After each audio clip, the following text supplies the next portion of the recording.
প্রযোজকদের নিকট পাওনা টাকা এখনো ফেরত পাননি চলচ্চিত্র অভিনেত্রী আনোয়ারা। তাই স্বামী মহিতুল ইসলামের চিকিৎসার খরচ ঠিকভাবে বহন করতে পারছেন না তিনি। তাই আনোয়ারা বাধ্য হয়ে প্রধানমন্ত্রীর সহযোগিতা চাইলেন। তিনি বলেন, আমার স্বামীর চিকিৎসার জন্য প্রচুর অর্থের প্রয়োজন। এই মুহূর্তে আমার কাছে এত টাকা নেই। আনোয়ারা আরও বলেন, আমাদের প্রধানমন্ত্রী সবসময় শিল্পীদের পাশে থাকেন, সহযোগিতার হাত বাড়িয়ে দেন। প্রধানমন্ত্রীর কাছে বিনীত অনুরোধ, আমার স্বামীকে বাঁচান। আমাকে এই দুঃখ দুর্দশা থেকে আপনি উদ্ধার করুন। আপনিই আমাকে দুঃসহ জীবন থেকে উদ্ধার করতে পারবেন। আনোয়ারা বলেন, বেশ কয়েকজন প্রযোজকের কাছে শুটিংয়ের টাকা পাই। আবার কেউ কেউ আমার কাছ থেকে টাকা ধারও নিয়েছেন।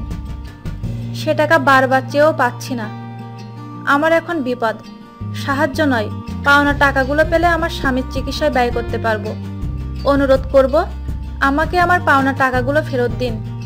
কার কার কাছে টাকা পাওনা আছে জানতে চাইলে আনোয়ারা বলেন, আমি কারোর নাম বলতে চাই না।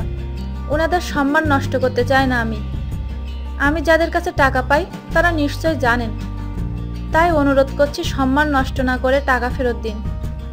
আমার বয়স হয়েছে, কারোর দুয়ারে দুয়ারে হাত পেতে পাওনা টাকা ফেরত চায় না।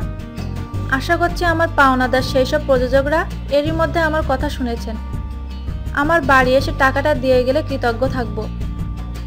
গত 13 জুলাই স্ট্রোক করে রাজধানীর আগারগাঁওয়ের একটি হাসপাতালে ভর্তি আছেন আনোয়ারার স্বামী মহিতুল ইসলাম। আগের চেয়ে তার শারীরিক অবস্থার অবনতি ঘটেছে বলে আনোয়ারা জানান।